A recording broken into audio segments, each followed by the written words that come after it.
Hello, this is Brian Bartoldus, Artistic Director of the Handel Choir of Baltimore, and it is my joy to sit down with Tawnie Olson, composer of Incantation, which we will be performing on our April concert. Tawnie, it's great to be speaking with you today.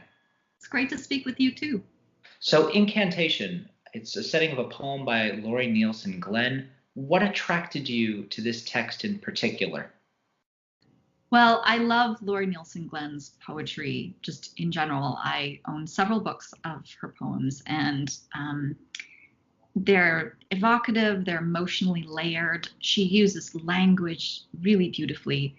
This particular poem is less emotionally weighty in many ways than some of her others, but it does sort of obliquely deal with mortality, which is a running theme in Nielsen Glenn's poems, and something that actually attracts me to them. I'm at this season of my life, I'm really interested in engaging with mortality artistically in different ways. But I felt that there are beautiful allusions to obscure Newfoundland sayings. Sheila's brush, for example, which is the last big storm of the winter. It comes usually after St. Patrick's Day, and apparently Sheila was St. Patrick's housekeeper. So it sweeps away the winter. And I loved that image. I didn't know I'd never heard of it before I read this poem. And I also loved, she mentions the Pleiades and the stars. There's this idea of casting spells.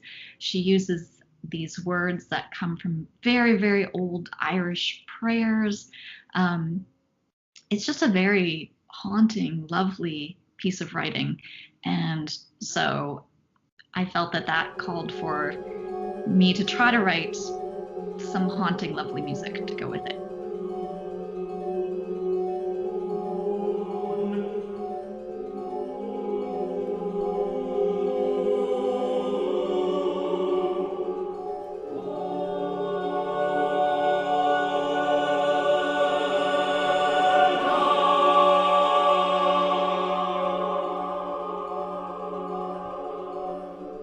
Over the past several years, you've written several pieces for different media that have a social message in it, really a message for our times. And now, as a classical music composer, it's not a genre that's often associated with the now or the immediate, mainly because it takes so long for a composer to write a piece and then to have the performing ensemble prepare it. Talk to me about writing music that really speaks to today and that journey that you're on as a composer with that.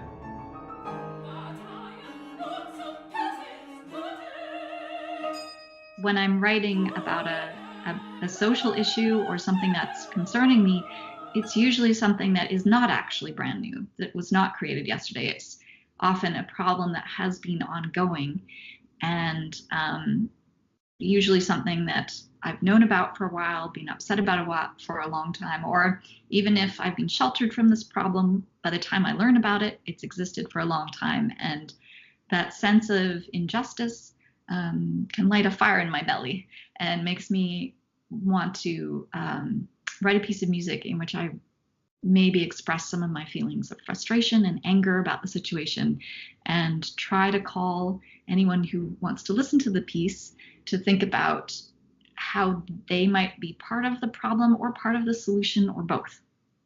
And also, of course, I have to ask myself those questions as I'm writing the piece. Do you feel that you approach composing these pieces differently than you would another work, or are your goals different as a composer when you're writing pieces for a specific social concern?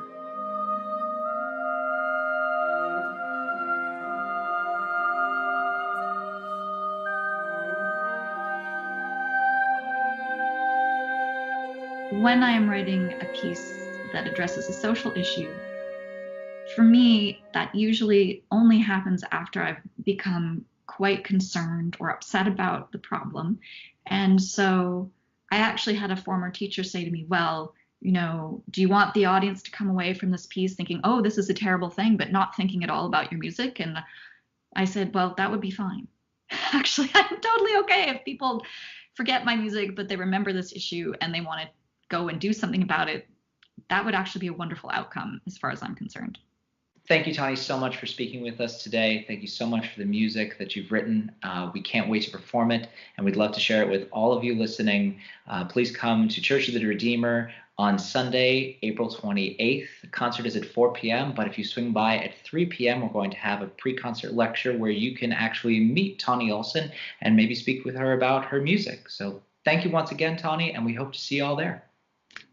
Thank you very much, Brian. I'm looking forward to it.